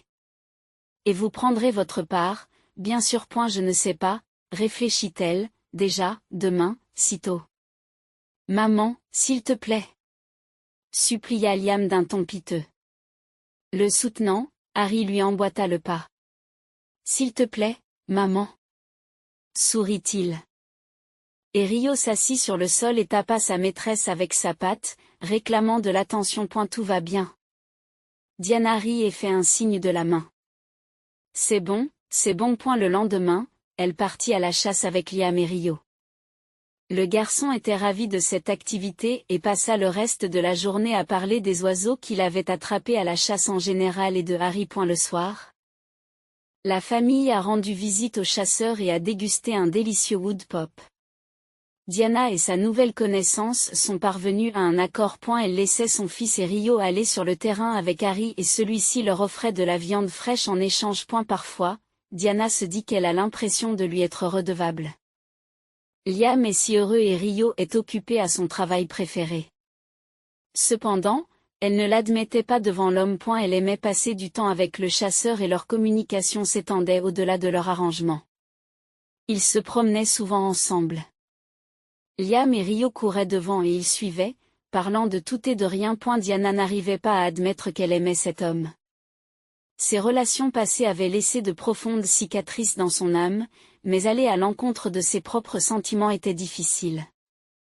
Il était évident que Harry appréciait Diana tout autant, sinon plus. Il pouvait parler pendant des heures et marcher sans se sentir fatigué. Diana remarquait souvent la façon dont Harry la regardait. Ces moments bouleversaient son univers. Elle avait envie de crier « Embrasse-moi enfin », mais elle restait silencieuse et Harry, pour sa part, était très modeste. Peut-être avait-il peur de ne pas recevoir la même affection en retour ou de trop précipiter les choses et de mettre leur relation en péril. Tous deux savaient ce que l'autre aimait, mais aucun n'osait franchir le pas vers la fin de la semaine. Alors que les vacances imprévues de Diana et Liam touchaient à leur fin, ils décidèrent de se rendre chez Harry pour lui dire au revoir. En apprenant le départ de ses nouveaux amis, Harry a été très contrarié, bien qu'il ait lui-même prévu de retourner en ville dans les prochains jours. Après réflexion, il proposa qu'ils partent ensemble dans un autre endroit le week-end suivant. De l'air frais, de la chasse, une cabane confortable au milieu de nulle part. Décrivit Dashiell. Il s'avéra qu'il connaissait un endroit agréable qu'il louait depuis un an. Diana, bien que nerveuse, accepte néanmoins. Passer la nuit avec un homme dans la même maison était pour elle un mélange de désir et de peur. Pendant ce temps, dans un tout autre endroit, une série d'événements se déroule. Depuis la dernière fois qu'Heather lui avait rendu visite, Monsieur Connor était plongé dans ses pensées. Et elle ne comprenait toujours pas ce qui l'avait conduit à cette idée, mais il était clair pour lui qu'Heather cachait quelque chose. Il ne pouvait pas comprendre ce que c'était, et il n'y avait pas de conditions préalables, à l'exception de la personnalité même de Heather. C'était une femme méchante, vile et manifestement très trompeuse. Après avoir longuement réfléchi à la marche à suivre, Monsieur Connor a commencé à agir secrètement. Et elle a appris du gardien qui travaillait dans la maison de son ami que des caméras de sécurité avaient été installées autour du périmètre de la propriété et à l'intérieur de la maison juste après qu'Heather ait trompé son mari. Connor était déjà au courant de ce fait par Richard. Les caméras se sont avérées minuscules et discrètes, et Heather n'était absolument pas consciente de leur présence. Et elle ne restait plus qu'à récupérer les enregistrements du jour de la mort de Richard et à vérifier si quelque chose de suspect s'était produit. Pendant 2 heures, Monsieur Connor et son assistante ont visionné les enregistrements vidéo des caméras. Ils ont examiné attentivement chaque recoin de la grande propriété, mais rien de suspect ne s'est produit. Ils ont ensuite commencé à visionner les images de l'intérieur de la maison, mais rien d'intéressant ne s'est produit non plus. Alors qu'ils avaient presque perdu espoir, ayant décidé qu'ils ne trouveraient jamais rien, ils ont remarqué le comportement étrange du couple dans le salon. À un moment même où Richard a fait entrer le chien dans la maison, le couple a commencé à se disputer. La femme s'enfuit dans sa chambre, suivie par son mari inquiet. Oh mon Dieu! Regardez! L'assistante s'écrie, choquée, c'est un moment de mort. C'est un moment de mort. Ce qu'ils ont vu l'a choquée. Monsieur Connor avait raison. C'était elle qui était responsable de la mort de son ami. Elle n'avait pas rappelé une ambulance à temps. Connor se leva brusquement. Elle va payer pour ça, dit-il sévèrement. Chef, alors, qui reçoit l'héritage, demanda doucement l'assistante. Je me fiche de savoir qui aura l'héritage. L'essentiel, c'est que je veillerai à ce que cette femme reçoive une juste punition pour la mort de mon ami. Diana, Harry, Liam et Rio quittèrent la ville en voiture. Harry avait loué un magnifique et spacieux pavillon de chasse au cœur d'une forêt centenaire. Et elle avait également fait les courses nécessaires et n'avait pas oublié d'apporter des friandises pour Rio et de l'équipement supplémentaire pour Liam. Ce week-end, Harry, même s'il essayait de ne pas le montrer, n'espérait pas une proie volante. Et elle souhaitait ardemment faire de Diana sa véritable compagne. Arrivée à l'endroit désigné, Diana commença à ranger soigneusement ses affaires, et Harry se tenait à côté d'elle, la regardant avec des yeux pleins d'amour. Peut-être plus tard, demanda-t-il en souriant. Allons dans la forêt maintenant. Jetons un coup d'œil aux alentours. Liam et moi allons bientôt partir à la chasse, les affaires peuvent attendre. Liam, Rio, vous êtes tous d'accord? Allons-y. L'enfant et le chien sautèrent joyeusement sur place. Ils quittèrent la maison et marchèrent lentement et régulièrement. Harry s'arrêtait de temps en temps pour regarder autour de lui, et Rio le suivait en reniflant chaque buisson. Et je ne l'aurais jamais remarqué, dit la femme en pointant la tête vers un autre sentier. Vous êtes si attentif. Tu vois tout. Au fait, à qui appartient cette piste, celle d'un sanglier, répondit Harry, qui haussa les sourcils de surprise en voyant un autre homme derrière Diana. C'était un énorme sanglier. Répète joyeusement un vieil étranger. Harry, ravi de vous rencontrer. Tu t'es échappé de la ville, toi aussi, Christopher.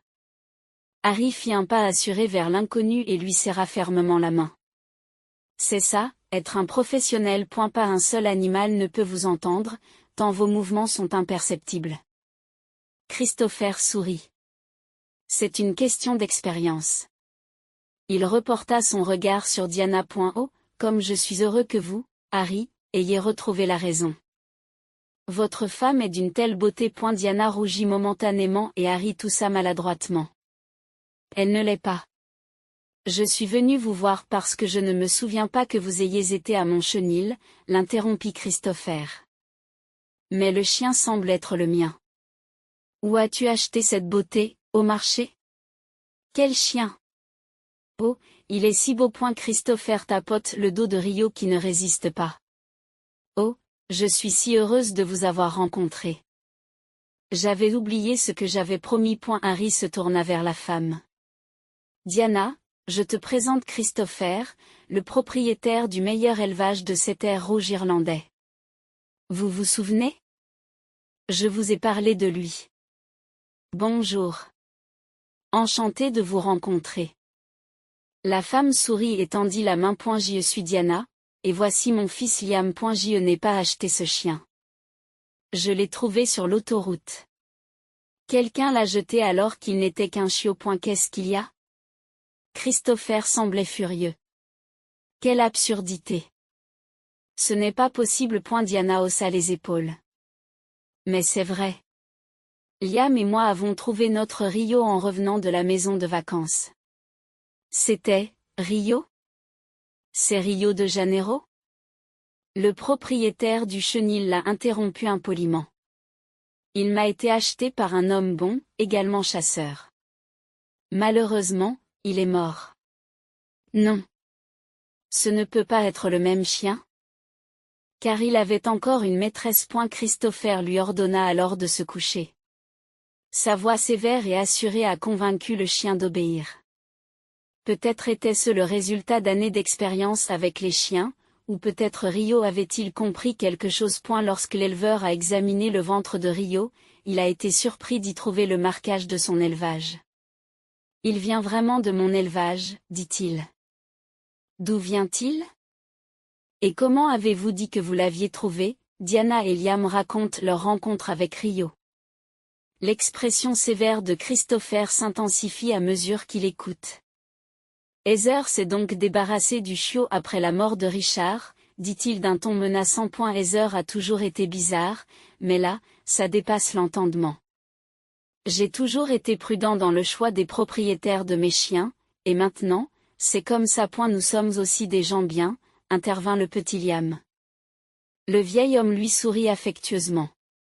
Oh, je m'excuse. Je suis heureux que Rio ait trouvé une nouvelle famille, et il est clair que vous vous occupez bien de lui. Mais je dois aller voir Heather pour en savoir plus. Je t'appellerai. Harry. Sur ces mots, le propriétaire du chenil s'éloigne rapidement. Pourquoi va-t-il chez Heather? Demanda Diana avec inquiétude. Qu'est-ce qu'il veut? Veut-il récupérer notre chien? Je ne le rendrai pas. Rio est notre chien. Ne t'inquiète pas, Diana.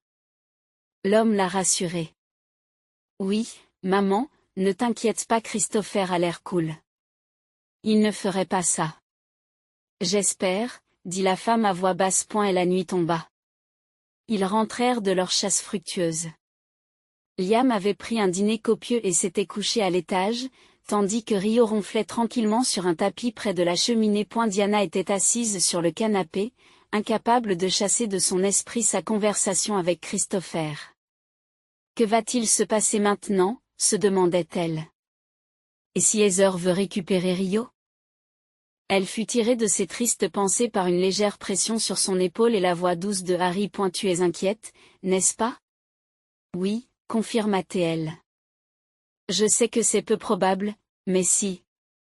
Elle releva brusquement la tête et ne réalisa qu'à ce moment-là à quel point Harry était proche d'elle.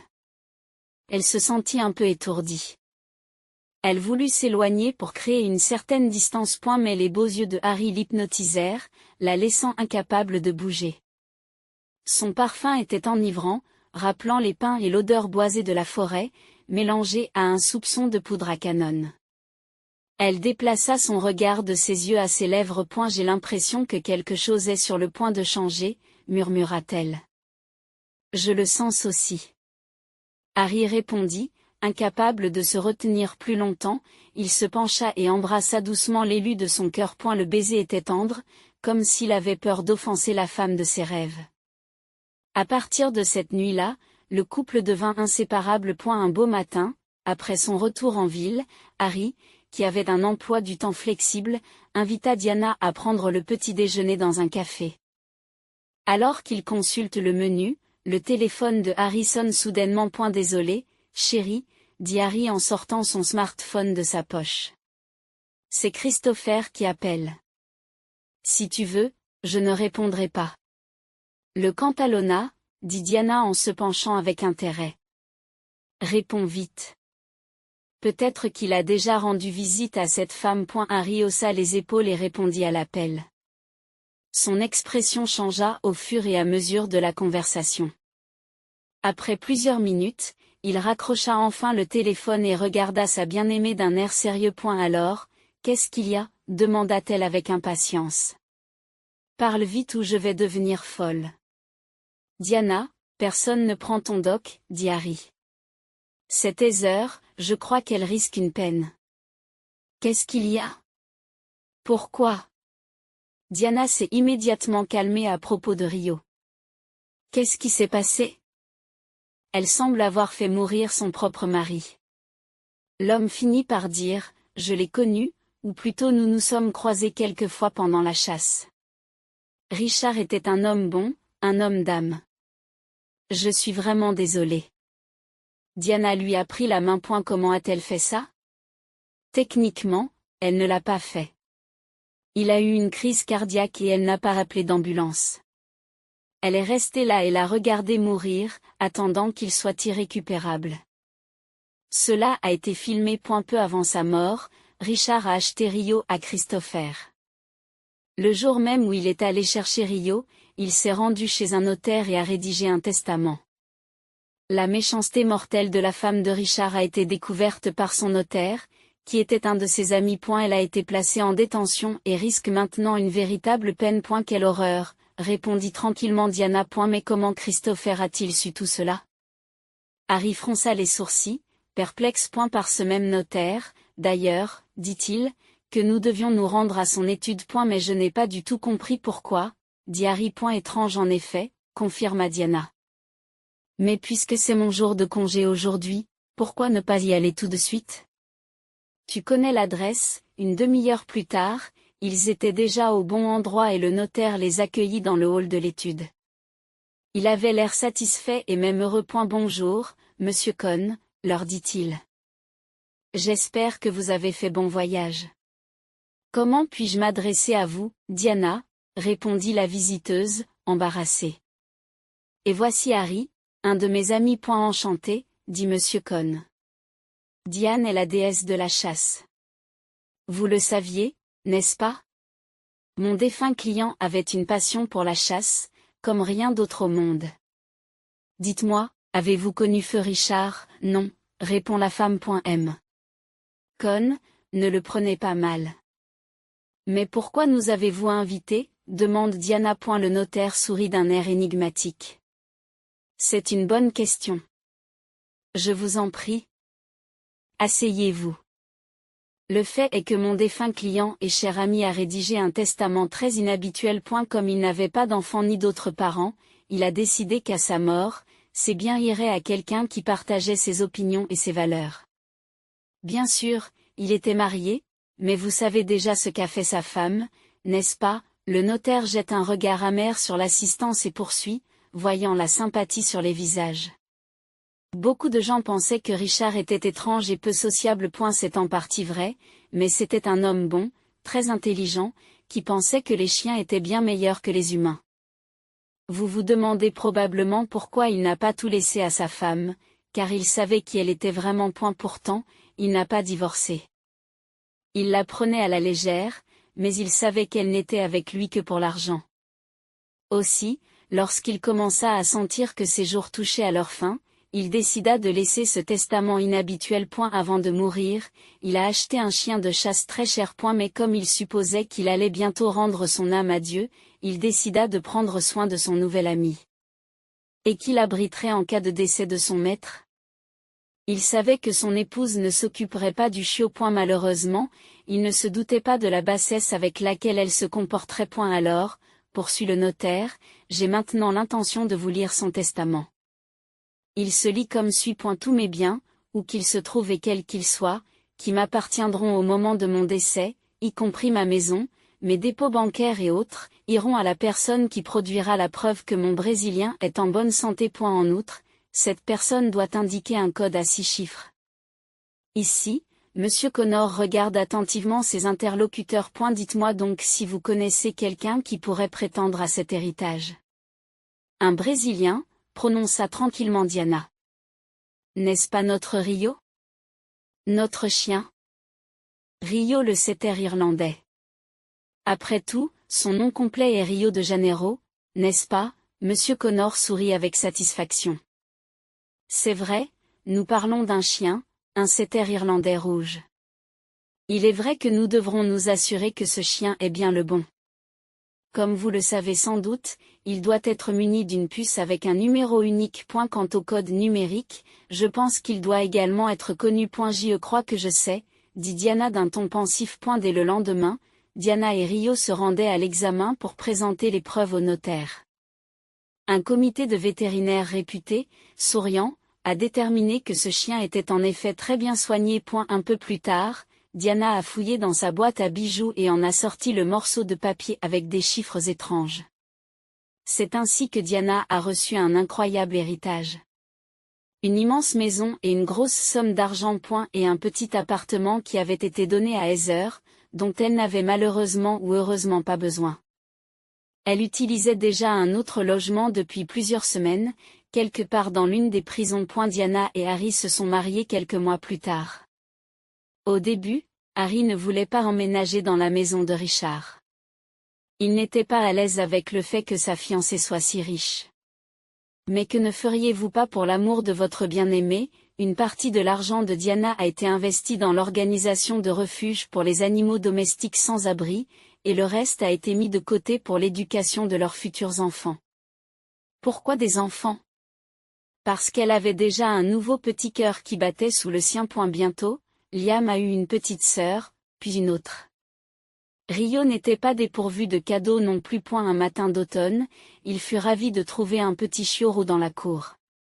Elle était très timide et tremblante, cachant sa fine queue entre ses pattes arrière. Depuis lors, à chaque saison de chasse, Diana, enveloppée dans une chaude couverture, se tenait généralement dans la véranda pendant un long moment, tenant une tasse de café chaud et fumant, pour saluer ses proches dans cette vie. Son mari, son fils et 2 setters irlandais joyeux et pleins de vie, aussi brillants que le soleil qui se lève sur la forêt.